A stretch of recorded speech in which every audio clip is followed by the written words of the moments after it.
Rahim. Hello viewers, how are you. उम्मीद नहीं यकीन है आप बिल्कुल ठीक होंगे। मेरी दुआएं हमेशा आपके साथ हैं। आपका कोऑपरेशन मुझे मिल रहा है। ढेर सारी दुआएं आपके साथ जुड़े रहिएगा। अब हम चलते हैं आज के लेक्चर की तरफ। सो और today lecture is future tense. So here we will discuss completely characteristics and everything of future tense. So in future tense I will discuss future indefinite tense. So concentrate towards me, okay? Future indefinite tense. So future indefinite tense, the recognition of future indefinite tense Urdu फिक्रात के आखिर में गा, गी, गे वगैरह वगैरह आता है। मिसाल के तौर पर वो खाना खाएगा, हम लाहौर जाएंगे, तुम लाहौर से आओगे, हम पढ़ेंगे, आप पढ़ाएंगे। So these are the examples of future indefinite tense. So here you have to keep in your mind that the helping verb of future indefinite tense is will and shall. So in first I am going to write the recognition of future indefinite tense.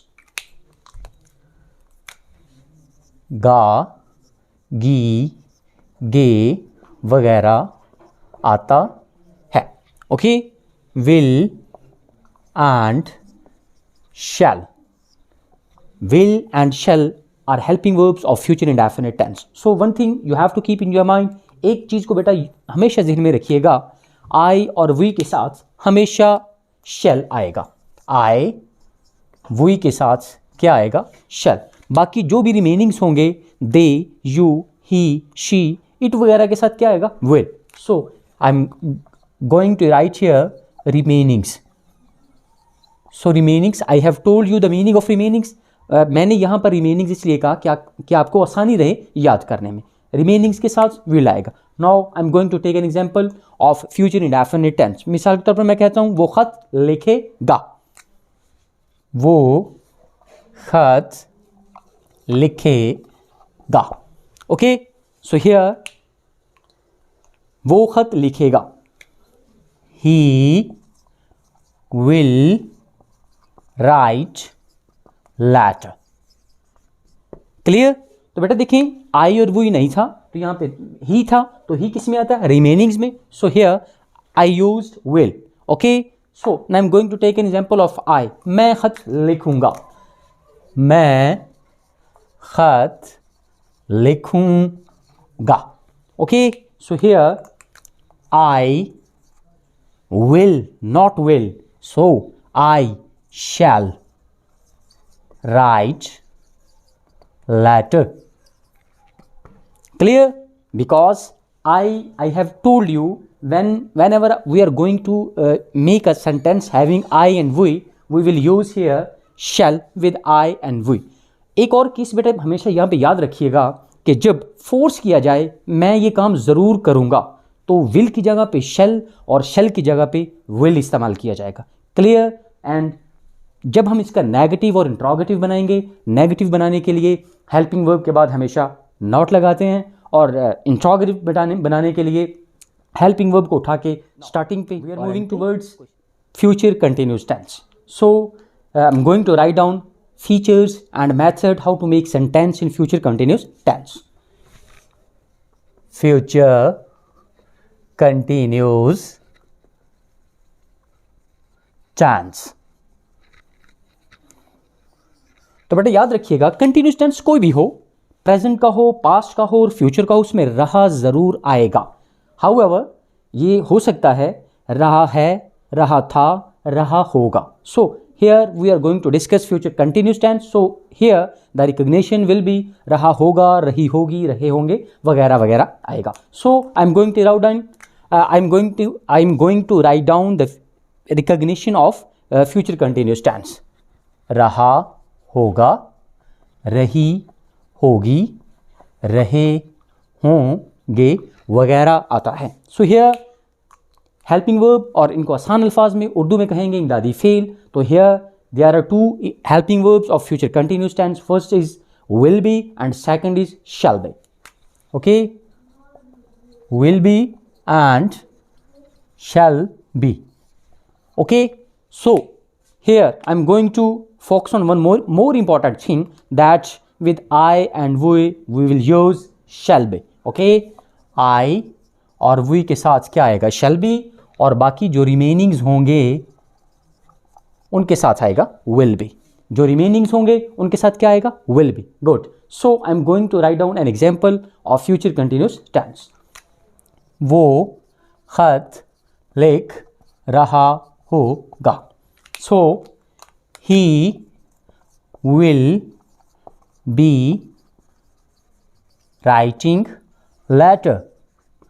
बेटा देखें, ही remainings में है तो इसके साथ आएगा will be. अगर मैं कहता हूं मैं खत लिख रहा हूँगा, so here we will use I shall be writing letter. Clear? So when we are moving towards to make negative sentence of future continuous tense, so after helping verb we will use not.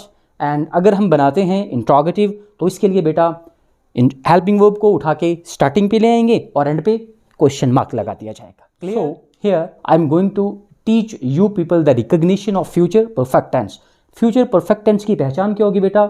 Urdu फिकरात के आखिर में चुका होगा, चुकी होगी, चुके होंगे वगैरह आता है. मिसाल के तौर पर वो खाना खा चुका होगा, वो पीपीएससी क्लियर कर चुका होगा, वो कॉम्पिटिटिव एग्जाम क्लियर कर चुका होगा, वो मैच से जीत चुका होगा. So these are the examples of future perfect tense. Now I am going to write down its helping verb. So helping verbs will have and shall have. So one thing, एक बात बेटा हमेशा ज़हन में रखिएगा कि आई वी के साथ शैल आएगा. शैल हैव किसके साथ आएगा? आई और वी के साथ.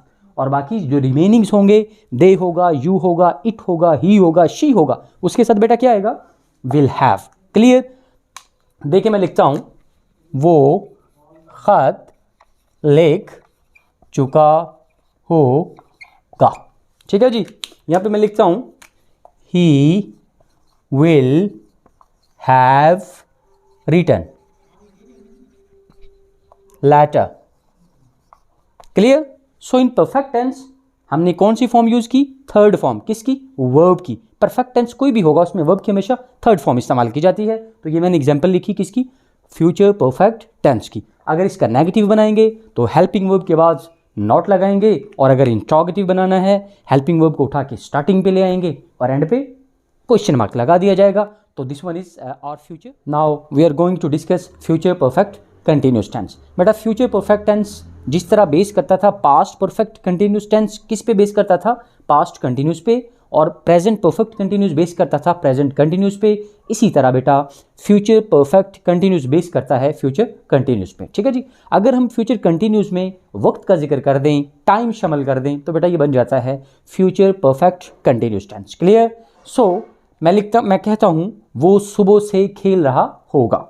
तो याद रखें बेटा यहाँ पे सिंस लगाएंगे खास वक्त के लिए और फॉर लगाएंगे आम वक्त के लिए. अब हमें ये कैसे पता चलेगा कि सिंस खास वक्त कौन सा है और आम वक्त कौन सा है? वो औकात जिनके बारे में हमें कन्फ्यूजन नहीं होती, एग्जैक्ट पता होता है, तो उसको कहते हैं खास वक्त. और जिनके बारे में कन्फ्यूजन्स होती हैं, मिसअंडरस्टैंडिंग्स होती हैं, उनको क्या कहा जाता है? आम वक्त. तो इसके लिए क्या लगाएंगे? For. Now I am going to write down features of future perfect continuous tense. Future perfect continuous tense.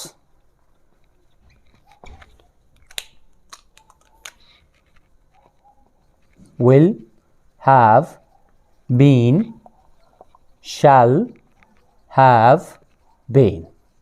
Okay, will have been and shall have been are both its helping verbs. तो बेटा याद रखें आई और we के साथ shall have been आएगा, बाकी remaining जो होंगे दे, ही, शी, इट, यू वगैरह के साथ क्या आएगा? will have been.